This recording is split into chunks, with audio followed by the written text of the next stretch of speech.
Hi sir. Hi. So petrol shortages అయ్యాయి అని చాలా మంది గుంపులు వచ్చేస్తున్నారు. అసలు అవసరం ఉన్న వాళ్ళు లేని వాళ్ళు కూడా ఎగబడుతున్నారు కదా.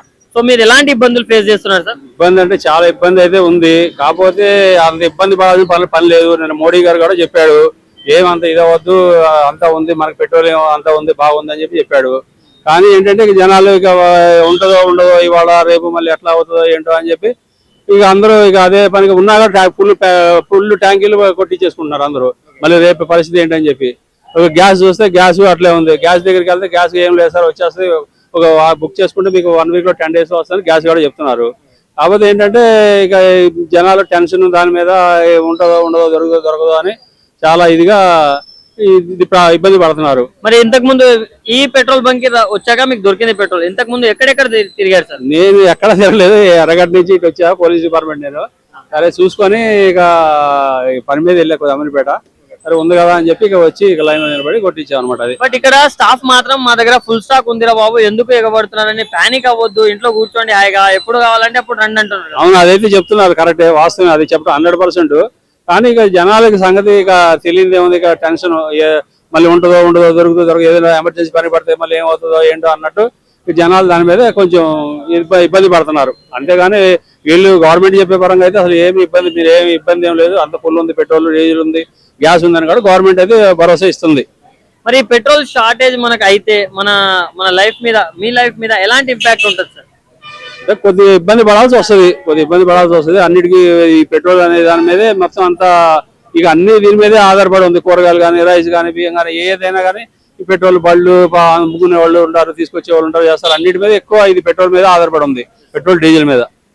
అండ్ ఇంకో రూమర్ ఏం స్ప్రెడ్ అవుతుందంటే ఇప్పుడు 15 నుంచి లాక్డౌన్ కూడా వచ్చే ఛాన్సెస్ ఉన్నాయి, దానికి రెడీ ఉండాలని కూడా స్ప్రెడ్ అవుతుంది. దాని మీద మీరేమంటారు? మోడీ గారు అయితే రాత్రి చెప్పాడు, జాగ్రత్తగా ఉన్నట్టు, సేమ్ కోవిడ్ ప్రాబ్లం అప్పుడు ఉన్న ప్రాబ్లం మళ్ళీ రావచ్చు, జాగ్రత్తగా ఉండండి అనేది ఆయన అయితే హెచ్చరిక. మామూలుగా ప్రధానమంత్రి చెప్పడు, అట్లాంటిది ఆయన కూడా న్యూస్ చెప్పాడంటే కొంచెం జాగ్రత్త పడటం మంచిది ప్రతి వాళ్ళు. అది మోడీ గారు చెప్పాడంటేనే దాని మీద మన ప్రధానమంత్రి మన దేశ ప్రజలకు చెప్పాడంటే దాని మీద చాలా ఇంపాక్ట్ ఉంటుంది. జాగ్రత్తగా ఉండాలి, ప్రతిదీ జాగ్రత్తగా ఉండాలి.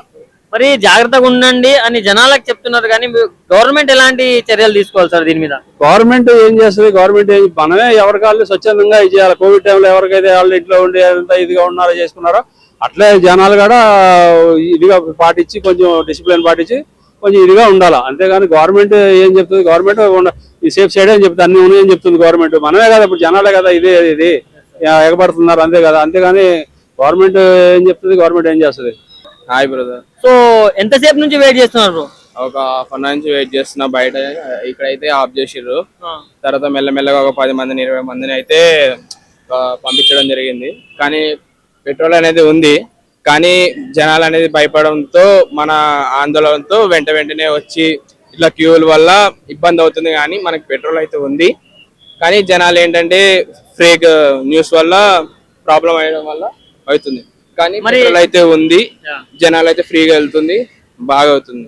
మరి మీ బండిలో పెట్రోల్ అయినందుకు వచ్చారా, లేదా ఈ ఫేక్ న్యూస్ నమ్మి వచ్చారా మీరు?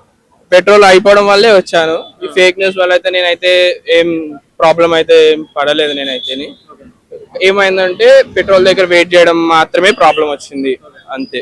అంటే ఇప్పుడు పెట్రోల్ దొరకడం కష్టం అయిపోతుందా, లేదా లైన్ లో నిలబడడం ఎక్కువ కష్టం అవుతుందా? లైన్ లో నిలవడం మాత్రమే కష్టం అవుతుంది భయ్య. ఒకవేళ లైన్ లోకి వచ్చినా వితిన్ 5 to 10 minutes లో అయితే తొందరగా కొట్టించి పంపించడం అయితే జరుగుతుంది. మరి ఇక్కడ స్టాఫ్ మాత్రం ఫుల్ స్టాక్ ఉంది, మీరు జనాలు ఇంట్లో ఉన్న వాళ్ళు ప్యానిక్ అవ్వద్దు అంటారు కదా. సో జనాలకు ఏం మెసేజ్ ఇస్తావు? నన్ను ప్యానిక్ అయితే ఎవరు అవ్వద్దు, స్టాక్ అయితే ఉంది, ఫేక్ న్యూస్ అయితే స్ప్రెడ్ అవుతుంది అని చెప్తున్నాను. ఎవరైతే క్యాన్స్ పట్టుకుని ఇంట్లో స్టోర్ చేసుకోవడం వల్ల మనకి ప్రాబ్లం వస్తుంది, ప్లస్ బంకుల్లో కూడా అయిపోతే తర్వాత ఎవరైతే ఎమర్జెన్సీ అయితే యూజ్ అవుతుందో వాళ్ళకి మాత్రం ప్రాబ్లం అయితే ఖచ్చితంగా వస్తుందని చెప్తున్నాను. జనాలు ఎలాంటి చర్యలు తీసుకోవాలన్నా, లైక్ ఎలాంటి అప్రమత్తంగా ఉండాలంటే? అప్రమత్తంగా అంటే మీరు ఎంత కావాలంటే అంతే కొట్టించుకోండి, కానీ ఎక్కువ క్యాన్స్ అయితే నిలువ చేసుకోకండి, బయట మనకి ప్రాబ్లం అవుతుంది అని చెప్తున్నాను. Thank you. ఏందన్నా అసలుకి మొత్తం ఇంత రేష్ హైదరాబాద్ లా ఎంత ప్యానికా? అక్కడ పెట్రోల్ ఏమో ఉందని మన గవర్నమెంట్ అంతా చెప్తారు, క్రూడ్ ఆయిల్ ఫుల్ ఉంది, మన షిప్మెంట్లు గిట్ వస్తున్నాయి ఇరాన్ నుంచి. మనకేంది అసలుకి ఇది?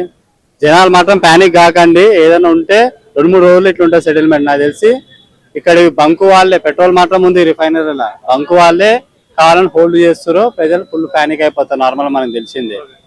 బట్ పానిక్ కాకుండా ఏదో ఉంది చేసుకోండి. సో ఎక్కడి నుంచి వస్తున్నారు సార్ పెట్రోల్ కోసం? బల్కంపేట్ వెల్కంపేట్ నుంచి పెట్రోల్ కోసం వచ్చారు. బల్కంపేట్ లో 2 పెట్రోల్ పంపులు ఉన్నాయి, 2 బంద్ ఉన్నాయి. ఎర్రగడ్డ పోతే 2 కిలోమీటర్ల దాకా జామ్ ఉంది. ఏమో ఇక్కడ వచ్చిన గంటన్నర అయిపోయింది, ఇప్పుడు చెప్తుంది మాకు. మరి ఎలా ఉంది సార్, ఎలాంటి ఇబ్బందులు ఎదుర్కొంటున్నారు మీరు? ఎలాంటి ఇబ్బంది అంటే మొన్నటి దాకా Revanth Reddy sir free bus చేసినాడు, అది జర మాకు ఇబ్బంది అయింది. ఇప్పుడు కోలుకుంటున్నాం, ఎందుకంటే కొన్ని బస్సులు టికెట్ పెట్టినాడు, జర మాకు కొంచెం రిలీఫ్. కొంచెం మళ్ళా ఇది వచ్చింది ఇరాన్ ఇజ్రాయెల్ కొట్లాట. అది ఈయన ఎవరైతే అమెరికా ట్రంప్ యుద్ధం చేసిండో అప్పటి నుంచి ఆపినాడు. ఇప్పుడు నిన్న పొద్దున న్యూస్ చూసినా నేను, ఇరాన్ అయినా అమెరికా ట్రంప్ అయినా ఏం చెప్పినాడు, నేను నీకు అది చేస్తా అది చేస్తా ఇది చేస్తా అని ఏదో వాళ్ళకి నడిచినాయి, మనకు సంబంధం లేదు. అంటే అన్న ఇప్పుడు ఇక్కడ పెట్రోల్ బంక్ వాళ్ళు స్టాఫ్ మాత్రం ఏమంటున్నారు అంటే, అదే మా దగ్గర ఫుల్ స్టాక్ ఉంది, ఎవరు పానిక్ అవ్వద్దు. వేరే పెట్రోల్ బంక్స్ లో పెట్రోల్ ఎందుకు లేదంటే వాళ్ళు డబ్బులు కట్టట్లేదు కాబట్టి వాళ్ళ దగ్గర లేదు, మా దగ్గర ఫుల్ స్టాక్ ఉంది, మీరు భయపడొద్దు అంటున్నారు కదా, దాని మీద ఏమంటారు? దాని మీద ఏముంది సార్, ఉంటే వేస్తాడు లేకపోతే లేదు. ఇప్పుడు వెల్కంపేట్ లో 2 పెట్రోల్ పంపులు ఉన్నాయి, 2 బంద్ ఉన్నాయి. ఇప్పుడు ఎర్రగడ్డ పోయినా 2 కిలోమీటర్ దాకా జామ్ ఉంది. ఇక్కడ వస్తే ఏదో దేవుని దయ వల్ల మనకు దొరుకుతుంది. ఇప్పుడు నాకు ఏంటంటే నేను నడిపిస్తానే నా ఇల్లు నడుస్తుంది. ఇప్పుడు నాకు డీజిల్ ఉంటేనే కదా నడుతుంది. ఇప్పుడు ఎంత కస్టమర్ ఆపినా గానీ డీజిల్ ఏంది, నేనేం చేస్తా? అంటే ప్రభుత్వం దీనికి ఎలాంటి బాధ్యతలు తీసుకోవాలి, ఎలాంటి చర్యలు తీసుకోవాలి సార్ దీని మీద? ఇక వాళ్ళు ఏం తీసుకోవాలంటే వాళ్ళు చూసి చేసుకోవాలి, మనం అయితే ఏం చెప్పలేం. ఎందుకంటే సాధారణ మనిషి మనం, వాళ్ళతోని మనకి దుష్మని ఏమీ లేదు. సాధారణ మనుషులకు ఇప్పుడు పెట్రోల్ లేకుండా ఎలాంటి ఇబ్బందులు వస్తాయి సార్ ఫ్యూచర్ లో? మస్తు ఇబ్బంది అవుతుంది. ఎందుకంటే నడిచేటోడు నడుస్తాడు, నడవని వాడు బండి కంపల్సరీ కావాలి. ఇప్పుడు నా ఆటో ఉంటేనే నా ఇల్లు నడుస్తుంది. ఇప్పుడు నువ్వైనా బయటికి పోవాలన్నా ఆటో కావాలి, ఆటో లేకపోతే ఎట్లా పోతావు నువ్వు? హాయ్ సార్, ఒక హాఫ్ అన్ అవర్ పట్టే. ఎంతసేపు పట్టింది సార్? హాఫ్ అన్ అవర్ నుంచి వెయిటింగ్ చేసి. ఇంతకు ముందు ఎక్కడికి వెళ్ళారు సార్? ఈ పెట్రోల్ బంక్ రాకన్నా ముందు ఏ పెట్రోల్ బంక్ కి మీరు వెళ్ళారు? కొట్టిస్తున్న వాళ్ళు మాల్ నార్మల్ గా నిన్న నుంచి స్టాక్ నడుస్తుంది కదా, పెట్రోల్ ఉండదు దాని గురించి పెట్రోల్ కొట్టి. అంటే నిజంగా మీ బండిలో పెట్రోల్ అయిపోయిందని వచ్చారా, లేక ఈ ఫేక్ రూమర్స్ అని నమ్మి వచ్చారు? అయిపోయిందనే ఉన్నాను, అయిపోయింది ఆల్రెడీ. నేను అప్పుడే చాలా రోజుల క్రితం కొట్టించిన, ఇంచుమించు 15 days అయితే కొట్టించి.